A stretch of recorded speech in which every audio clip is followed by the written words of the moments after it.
नमस्कार, news on map कार्यक्रम में आपका स्वागत है। मैं हूं अमृत उपाध्याय। आइए देखते हैं इस हफ्ते क्या है खास। सबसे पहले क्या देखेंगे? सबसे पहले देखेंगे कि पिछले हफ्ते हमने आपको क्या सवाल दिया था और ज्यादातर लोगों ने उसका सही आंसर दिया है। पिछले हफ्ते हमने आपसे पूछा था कि निम्नलिखित में से कौन सा विकल्प उन देशों के युग्म को बताता है जिनकी राजधानियां लगभग एक ही अक्षांश पर हैं। ठीक है, मिस्र और बहरीन, सऊदी अरब और यूएई, यमन और ओमान, ईरान और इराक। ठीक, तो आइए देखते हैं। मिस्र, कायरो, पहले लोकेट कर लेते हैं कहां कहां राजधानियां हैं। ठीक है, उसके बाद Iraq, Baghdad, Iran, Tehran, Saudi Arabia, Riyadh, UAE, Abu Dhabi. ठीक है, और क्या है? मिस्र हो गया, बहरीन है, यमन, ओमान। ठीक है, यमन, सना, ओमान, मस्कट। ठीक है, और बहरीन, मनामा। अब इस तरह के सवालों का पर्पस आप जानते हैं क्या है? इस पूरे लोकेशन को आपको आपके दिमाग में होना चाहिए कि कहाँ कौन सी कंट्री है, किसके किसके कैपिटल किस पोजीशन पर हैं, और पूछा गया कि लगभग एक ही अक्षांश पर कौन सा युग्म है। तो अब आप देखिए, लगभग एक ही अक्षांश पर क्या दिख रहा है? यहां से तेहरान, बगदाद नहीं है कोई भी। ठीक, कायरो, मनामा, लेकिन रियाद और अबू धाबी ये एक ही अक्षांश पर लगभग हैं। ठीक है, सना नहीं आएगा, मस्कट। तो क्या इसका आंसर होगा? ये नहीं हो सकता। ये सऊदी अरब और यूएई की राजधानियां लगभग एक ही अक्षांश पर हैं। ठीक है, सऊदी अरब की राजधानी रियाद और यूएई की राजधानी अबू धाबी ये लगभग एक ही अक्षांश पर हैं। लेकिन इस बहाने आपको सारे कैपिटल्स का ध्यान पर रखना है कि कहां पर क्या है। जैसे कायरो यहां है, ठीक है, इसी तरीके से लोकेट कर लीजिएगा कि कहां कहां क्या है, ध्यान पे रखिएगा। तो सही उत्तर क्या होगा इसका? सही उत्तर होगा इसका ऑप्शन बी। चलिए अब आज के सवाल देखें। पिछले दिनों हौथी विद्रोहियों ने यूएई में एयरपोर्ट पर हमला किया। तो एक सवाल ऐसे बना हुआ है कि अंतरराष्ट्रीय हवाई अड्डा और देश कौन कौन से हैं? अल आइन, यूएई, आभा, सऊदी अरब, अबादान, ईरान। आपको पता होना चाहिए ये सब चर्चा में रहने वाले एयरपोर्ट हैं। उपर्युक्त में से कौन सा युग्म सही सुमेलित है? इसमें बहुत मैप का काम नहीं है, बस ये आपकी जानकारी के लिए हमने क्वेश्चन ले लिया है कि अल आइन आपको पता होना चाहिए कि यूएई में है और चर्चित रहा है। अबादान हमेशा खबरों में रहता है, और आभा। ठीक है, ये तीनों ही ऑप्शन सही हैं। उपर्युक्त सभी इसका सही जवाब है। ठीक, बेसिकली इसका भी पर्पस यही है कि इस पूरे एरिया को आप ध्यान पर रखिए। इससे सवाल बन सकता है। ये सवाल नहीं बनेगा कि एयरपोर्ट कौन कौन से हैं, लेकिन ये सवाल बन सकता है कि मैप का सवाल इस लोकेशन से बन सकता है। ठीक है, तो इसका सही जवाब है उपर्युक्त सभी, मतलब तीनों ऑप्शन सही हैं। चलिए, सीरिया में इस्लामिक स्टेट ने कुर्दिश जेल पर हमला किया। यमन में सऊदी अरब की अगुवाई में अलग अलग जगहों पर हवाई हमले हुए। निम्नलिखित युग्मों पर विचार कीजिए, चर्चा में रहे स्थान और देश। अब ये स्थान है, इसलिए इंपॉर्टेंट है कि इसको मैप पर लोकेट किया जाए। हसाका, यमन, सादा, सीरिया, होदेदा, यमन। ठीक है, आपको बताना है कि कौन से युग्म इसमें सही सुमेलित हैं। ठीक, ठीक है, हसाका यहां पर है।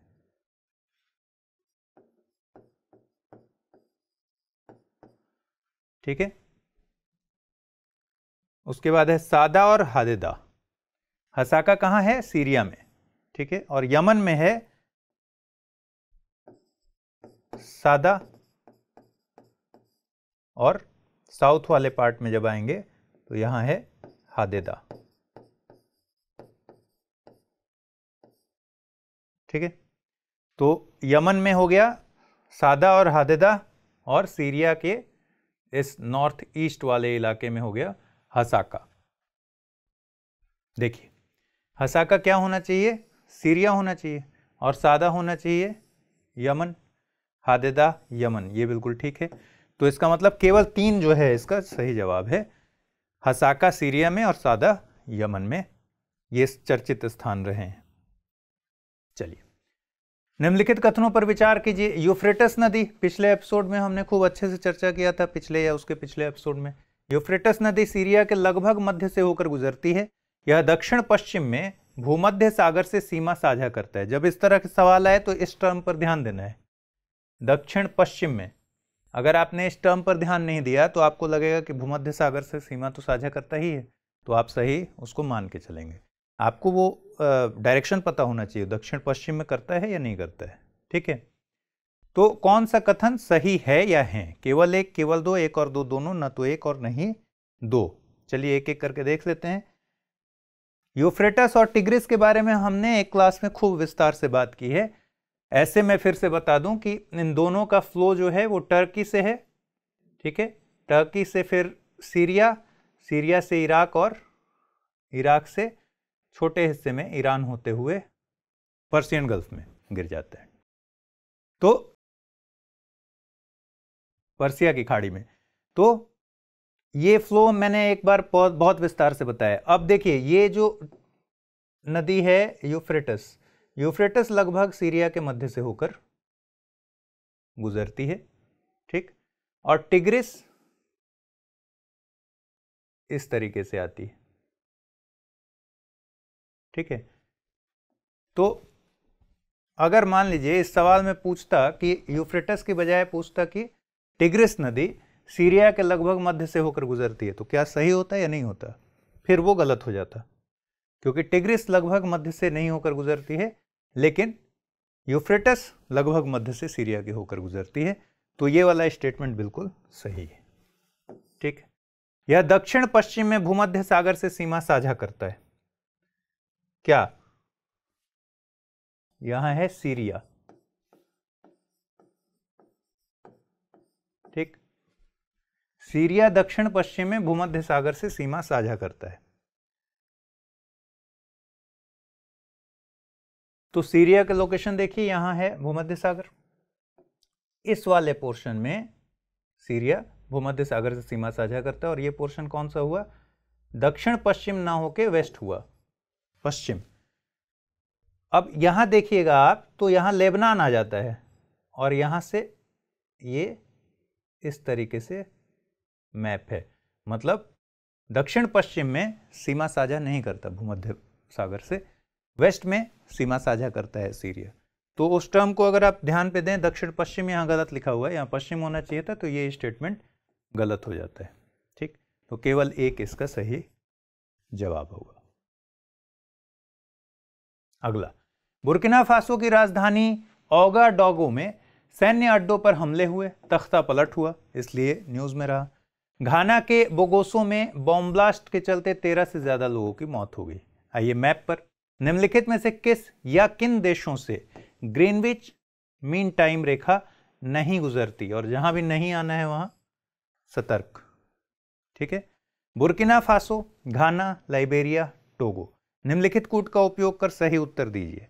केवल एक, केवल तीन, केवल एक और दो, और केवल 3 और 4।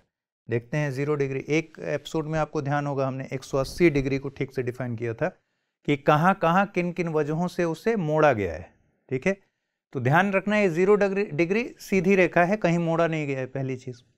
180 डिग्री में जबकि बहुत जगह उसको मोड़ा गया था, ठीक। अब 0 डिग्री बेसिकली 8 कंट्रीज से होकर ये रेखा गुजरती है। सबसे पहले यूनाइटेड किंगडम, फिर फ्रांस, स्पेन, ठीक है, अल्जीरिया, बुर्किना फासो, माली, टोगो, घाना। अब टोगो में आपको थोड़ा सा कंफ्यूजन हो सकता है कि टोगो से गुजरती है या नहीं गुजरती है, लेकिन बहुत थोड़े से हिस्से के लिए टोगो को ये रेखा कट करती है। तो 8 कंट्रीज हो गए, यूके, स्पेन, फ्रांस, माली, अल्जीरिया, बुर्किना फासो, घाना और टोगो। ये ऐसे याद रखिएगा तो ऐसे ही बन जाएगा सवाल। और अंटार्कटिका में के क्षेत्र को ये रेखा यहाँ से गुजरती है, अंटार्कटिका से होकर गुजरती है। लेकिन देश की अगर बात करेंगे तो कितने देश हुए? 8 देश हुए। अब एक ऑप्शन इसमें है लाइबेरिया, बुर्किना फासो तो गुजरती ही है, घाना से भी गुजरती है, टोगो से भी गुजरती है। तो बेसिकली लाइबेरिया का जो पोजीशन है वो 0 डिग्री से वेस्ट में है, ठीक है। तो इसलिए यही पोजीशन है लाइबेरिया का। तो लाइबेरिया 0 डिग्री के वेस्ट में है, इसलिए लाइबेरिया इसमें सही नहीं है, बाकी तीनों सही है। लेकिन क्या ध्यान रखना था, क्वेश्चन में पूछा गया है कि किन देशों से ग्रीनविच मीन टाइम रेखा नहीं गुजरती है। तो सही जवाब क्या होगा? लाइबेरिया ही तो है जिससे नहीं गुजरती है, इसका मतलब केवल 3 इसका सही जवाब होगा। अब गलती कहां होती है कि अगर नहीं पर ध्यान नहीं दिए तो तुरंत आप 1, 2 और 4 पर टिक माराएंगे। आपको ध्यान रखना है कि यहां केवल 3 इसका सही जवाब होगा। यूपीएससी के एग्जाम में बहुत सारे लोग 1-2 सवाल में इस तरह की गलती कर बैठते हैं, ठीक। चलिए, निम्नलिखित कथनों पर विचार कीजिए। प्रधान मध्याह्न रेखा प्राइम मेरिडियन, ठीक है, और विषुवत रेखा एक दूसरे को अफ्रीका महाद्वीप में काटती हैं, ठीक है। जिस तरह सभी अक्षांशों की लंबाई बराबर होती है वैसे ही सभी देशांतर रेखाओं की लंबाई भी बराबर होती है। अंतरराष्ट्रीय समय रेखा के विपरीत प्रधान मध्याह्न रेखा को कहीं भी नहीं मोड़ा गया है। उपर्युक्त में से कौन सा ये से कथन सही है या है? केवल 1, केवल 2 और 3, केवल 1 और 2 और केवल 3। एक एक करके देखिए। प्रधान मध्याह्न रेखा और विषुवत रेखा एक दूसरे को अफ्रीका महाद्वीप में काटती हैं। ये है प्रधान मध्याह्न रेखा, प्राइम मेरिडियन, इसी को आप 0 डिग्री कहते हैं, ठीक है। ये विषुवत रेखा, ये 0 डिग्री देशांतर हो गया, ये 0 डिग्री अक्षांश हो गया। तो ये कहां कट होता है? आपसे क्वेश्चन में पूछा गया है कि अफ्रीका महाद्वीप में एक दूसरे को काटती हैं, जबकि ये जिस पोजीशन पर काटती हैं, ठीक है, ये जो है ये है गिनी की खाड़ी,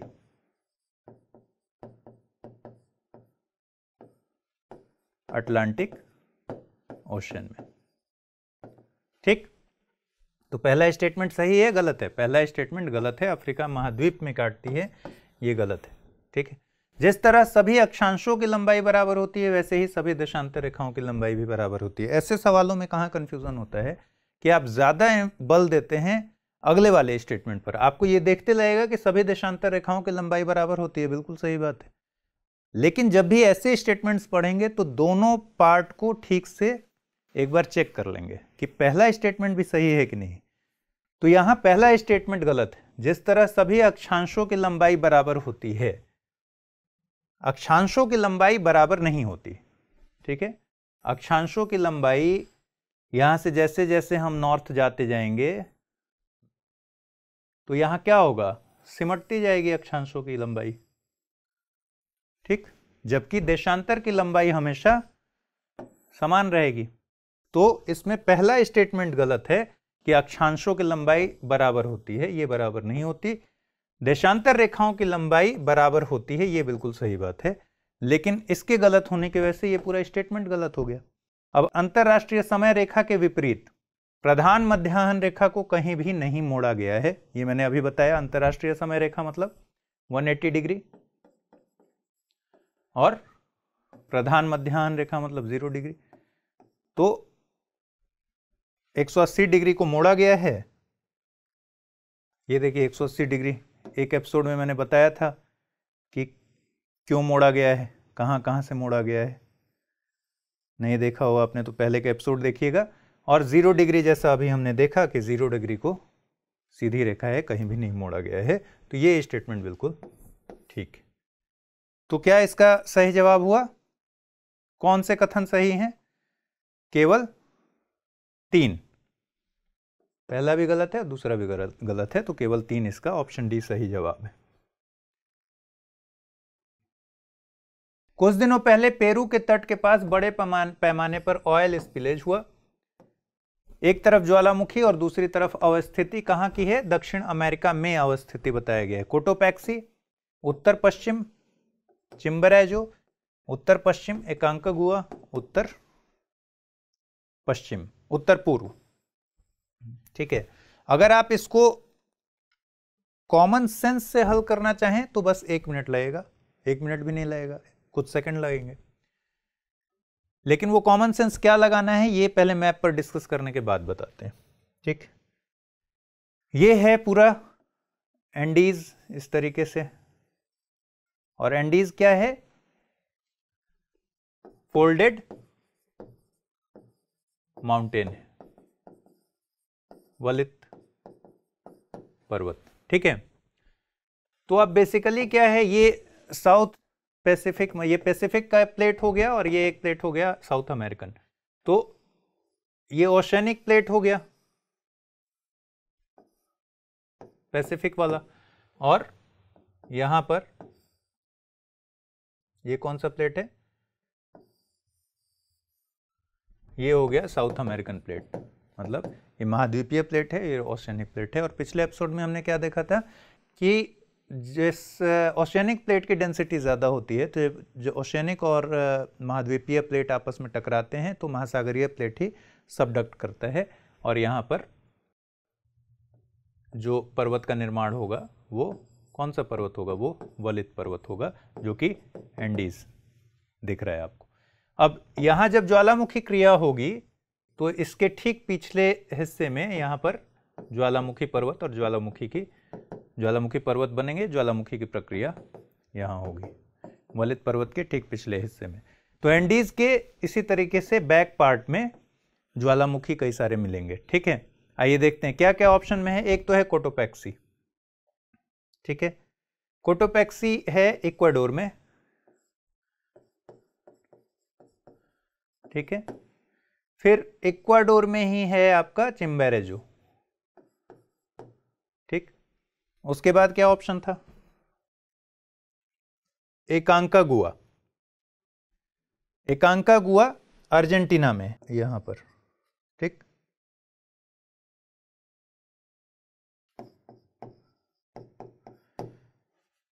और एक है बोलीविया का फेमस इलिमानी, उसको भी याद रखिए।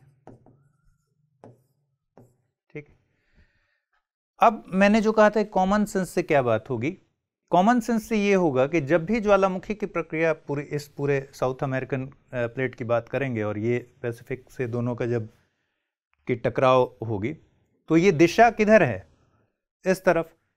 तो जो भी हमारा वॉल्केनो वाला पार्ट होगा, वॉल्केनो की क्रियाएं होंगी या फिर ज्वालामुखी पर्वत की बात होगी, वो हमेशा वेस्ट वाले हिस्से में ही होगा, ईस्ट वाले हिस्से में नहीं हो सकता।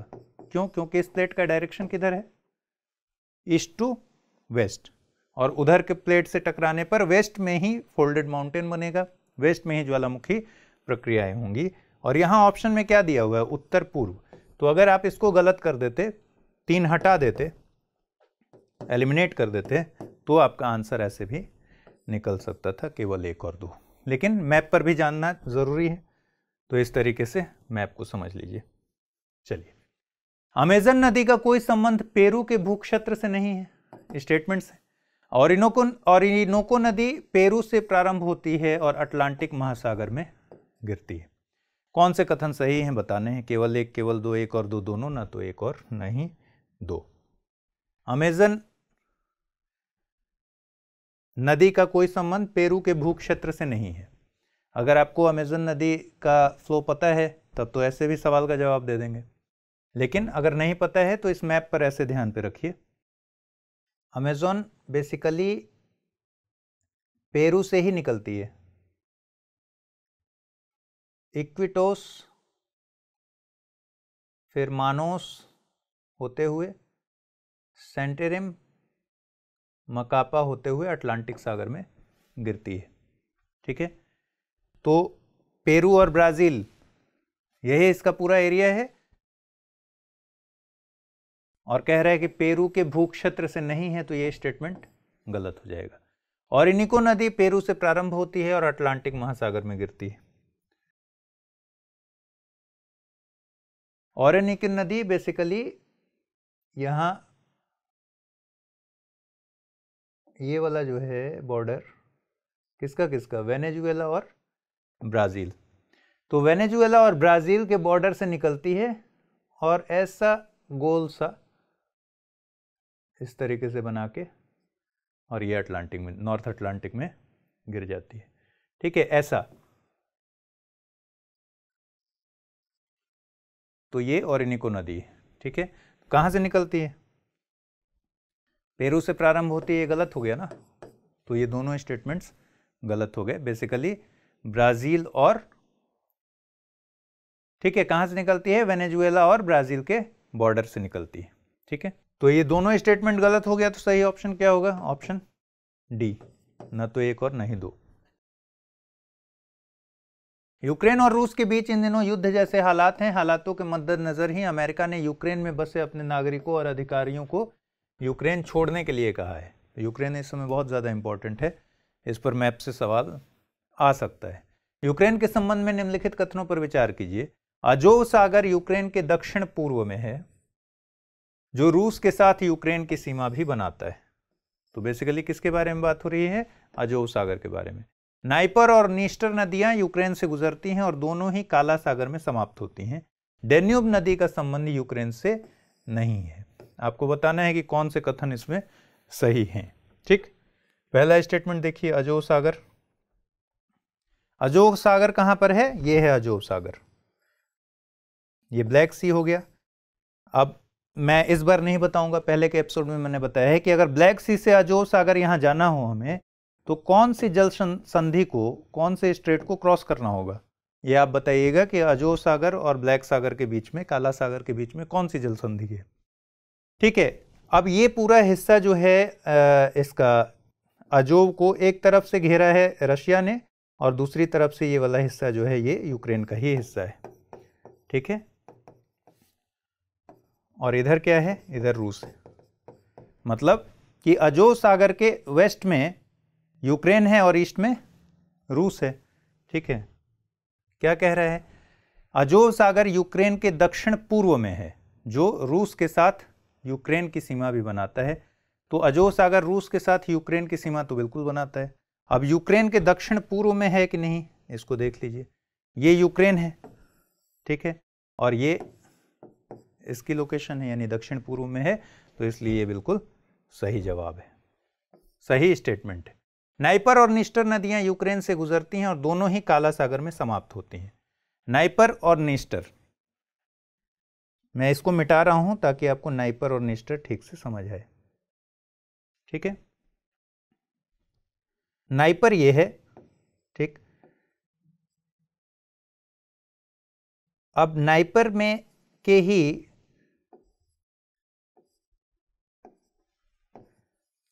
नाइपर पर ही कीव, जो कि यूक्रेन की राजधानी है, वो है। तो ये इस फैक्ट को ध्यान पे रखिएगा कि नाइपर पे ही क्या है, यूक्रेन की राजधानी कीव है।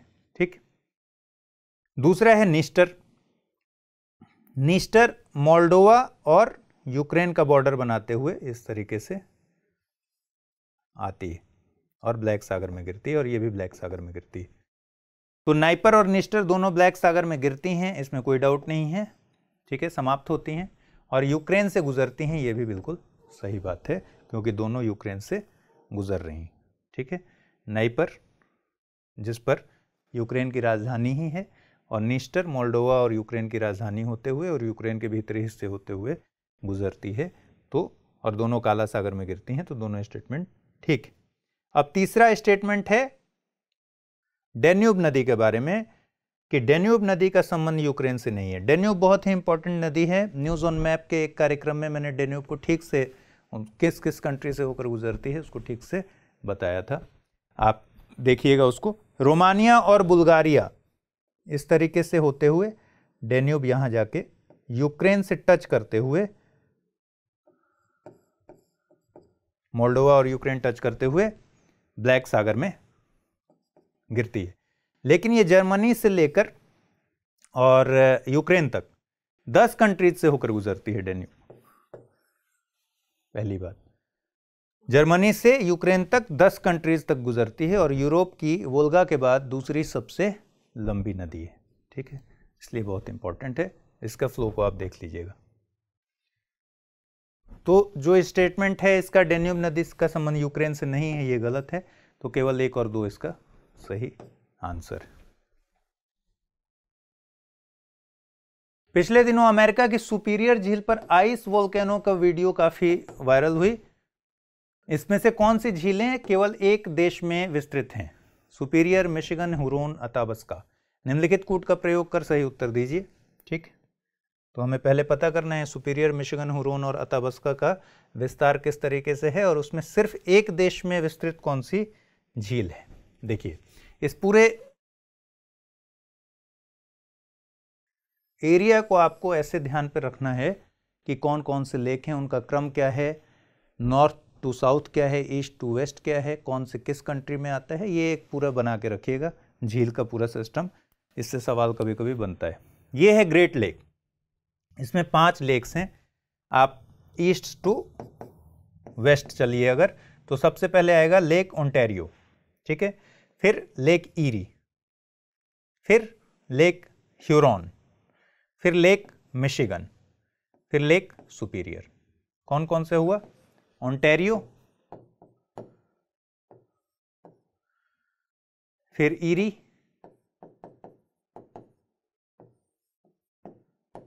ठीक है, फिर ह्यूरॉन, मिशिगन और फिर सुपीरियर। और इन 5 को मिला के क्या कहते हैं? इन 5 को मिला के कहते हैं ग्रेट लेक। कहां की बात हो रही है? अमेरिका और कनाडा के बीच ये पूरा लेक सिस्टम है। अब इसमें देखना है कि विस्तार किसका कहां पर है। आप जब ध्यान से देखिएगा मैप को, तो ओंटारियो, ईरी, ह्यूरॉन और सुपीरियर, इन चारों को के बीच में बॉर्डर है, ठीक है। तो बेसिकली ये चारों जो लेक हैं वो यूएसए में भी पड़ती हैं और कनाडा में भी पड़ती हैं। लेकिन जो लेक मिशिगन है, मिशिगन पूरी तरीके से आप देखेंगे कि यूएसए का पार्ट है, ठीक है। तो लेक मिशिगन यूएसए का पार्ट है और मिशिगन को अगर छोड़ दीजिए तो बाकी चारों किसका किसका हिस्सा है? यूएसए और कनाडा दोनों का हिस्सा है। और सवाल क्या कह रहा है? सुपीरियर, मिशिगन, ह्यूरॉन और अताबस्का। सुपीरियर आपने देख लिया यूएसए और कनाडा दोनों में है, मिशिगन केवल यूएसए का पार्ट है, ठीक है। ह्यूरॉन दोनों में है, यूएसए और कनाडा। अब अताबस्का जान लीजिए कि कहां पर है। तो एक तो ये है कि 2 नंबर बिल्कुल सही है, 1 और 3 जिसमें होगा आप हटा सकते हैं, कर लीजिए एलिमिनेट। 3 इसमें भी है, तो ये इसका सही आंसर होगा, यानी अताबस्का भी एक कंट्री में। अब अताबस्का को देख लेते हैं कहाँ है। ये 5 जब लेक आपने जान लिए तो फिर अब कनाडा में चलते हैं। कनाडा में जब आप जाइएगा तो लेक विनिपेग, ठीक है, Reindeer Lake, Lake Athabasca, Great Slave Lake और ग्रेट बियर लेक। ये 5 लेक आपको ऐसे जानना है, ठीक। ये ग्रेट लेक का हो गया 5 और ये 5 आपको जानना है कनाडा में। इन 5 में सिर्फ एक मिशिगन है जो सिर्फ यूएसए में है, बाकी कनाडा से भी शेयर होता है, दोनों में है। और कनाडा के बाकी लेक कौन से हैं? लेक विनिपेग, फिर रेंडियर, फिर अताबास्का, फिर ग्रेट स्लेव और फिर ग्रेट बियर लेक। और एक लेक है ग्रेट सॉल्ट लेक जो कि यूएसए में। तो 11 लेक आपको इस पूरे रीजन में पता होने चाहिए, ठीक है। इसका क्रम आप देख लीजिएगा, हर तरह से क्रम लगा कर देख लीजिएगा, तो कभी सवाल आए तो बन जाएगा। तो अताबास्का बेसिकली कहाँ है? कनाडा में, ठीक है। सही जवाब क्या हुआ? केवल 2 और 4। चलिए, कर्नाटक में महादेई प्रोजेक्ट के क्रियान्वयन को लेकर विपक्षी दल ने प्रदर्शनों की चेतावनी दी है। सवाल है कि महादेई नदी का उद्गम गोवा से होता है और फिर कर्नाटक से गुजरने के बाद यह अरब सागर में गिरती है। कर्नाटक की मुख्य नदियों में महादेई ही एकमात्र है जो अरब सागर में गिरती है। इन दोनों स्टेटमेंट को हमको चेक करना है, ठीक है। महादेई का उद्गम बेसिकली कर्नाटक से होता है और जाकर अरब सागर में गिरती है। तो कर्नाटक से उद्गम होता है, गोवा होते हुए कहां जाकर गिरती है? अरब सागर में। स्टेटमेंट क्या कह रहा है कि उद्गम गोवा से होता है और कर्नाटक से गुजरने के बाद गिरती है, तो ये स्टेटमेंट गलत है। बेसिकली उद्गम कर्नाटक से होगा और गोवा से गुजरने के बाद अरब सागर में गिरेगी। कर्नाटक की मुख्य नदियों में महादेई ही एकमात्र है जो अरब सागर में गिरती है, ये भी स्टेटमेंट गलत है, महादेई ही नहीं है। शरावती नदी का आपने नाम सुना होगा, शरावती कर्नाटक से ही निकलती है और कहाँ जाकर गिरती है, अरब सागर में गिरती है, तो ये स्टेटमेंट भी गलत है।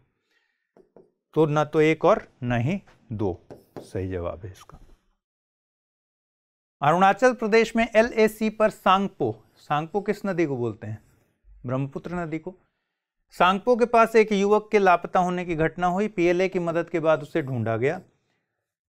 कौन सी पहाड़ियां ब्रह्मपुत्र नदी के उत्तर में हैं, मिकिर, रेंगमा, दाफला, अबोर, मिरी, 5 पहाड़ियों का नाम दिया गया है।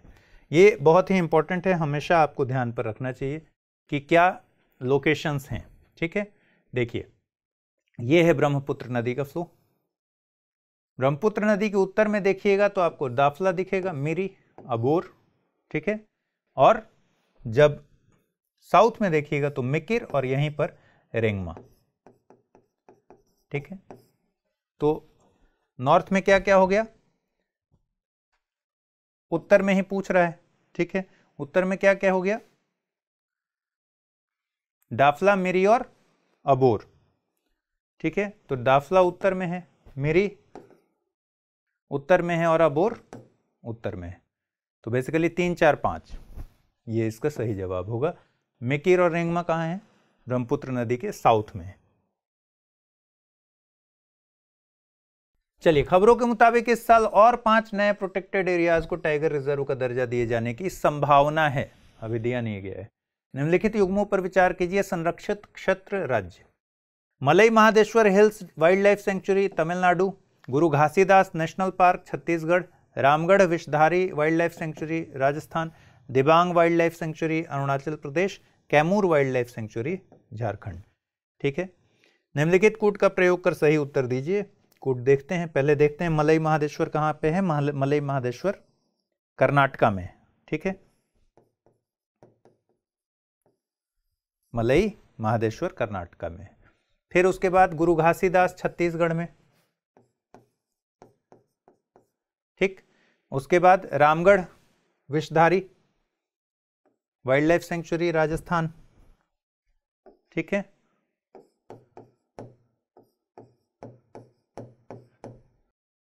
फिर उसके बाद दिबांग अरुणाचल यहां पे,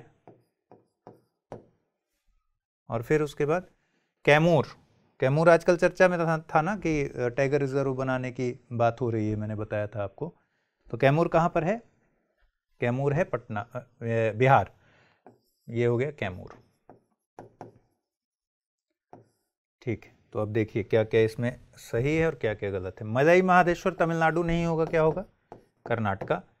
गुरु घासीदास बिल्कुल ठीक है, छत्तीसगढ़। रामगढ़ विषधारी राजस्थान बिल्कुल ठीक है। दिबांग अरुणाचल प्रदेश बिल्कुल ठीक है। और कैमूर कहाँ होगा, बिहार। कैमूर आजकल चर्चा में है, तो ध्यान रखिएगा। तो इसमें 1 और 5 ये ऑप्शन गलत हैं, 2, 3 और 4 बिल्कुल ठीक हैं। तो ऑप्शन ए इसका सही जवाब हो गया। ठीक, चलिए प्रैक्टिस क्वेश्चन देख लीजिए। हाल ही में इस देश से राजनीतिक अस्थिरता की खबरें सामने आई हैं। यह एक लैंडलॉक्ड देश है जो उत्तर में सहारा जलवायु जबकि दक्षिण में सवाना तुल्य जलवायु से प्रभावित है। पहला तो क्लू है कि लैंडलॉक्ड है, उत्तर में सहारा जलवायु है, दक्षिण में सवाना तुल्य जलवायु से प्रभावित है। नाइजर नदी इसके पश्चिम से पूर्व तक लगभग पूरे घुमावदार मार्ग से गुजरती है, लेकिन इसके भू क्षेत्र से नहीं गुजरती। यह देश उन देशों में शामिल है जहां से प्रधान मध्याह्न रेखा गुजरती है। यह देश है। अब प्रधान मध्याह्न रेखा जैसे ही आया, पूरा सवाल 8 कंट्रीज में सिमट कर रह गया। आज ही मैंने आपको बताया कि 8 कंट्रीज से होकर प्रधान मध्याह्न रेखा गुजरती है, और बाकी हिसाब लगाइए। ऑप्शंस क्या हैं, चाड, माली, घाना या फिर बुर्किना फासो। सही जवाब हमें कमेंट बॉक्स में दीजिए। उम्मीद है यह कार्यक्रम आपके लिए फायदेमंद हो रहा होगा। फिलहाल इजाज़त दीजिए, अगले एपिसोड में फिर मिलेंगे। इस क्वेश्चन का जवाब ज़रूर भेजिए। और बीच में मैंने एक सवाल और पूछा था कि ब्लैक सागर और अजो सागर के बीच में कौन सी जल संधि है, उसका भी जवाब दीजिए। फिलहाल इजाज़त दीजिए, अपना ख्याल रखिए। नमस्कार।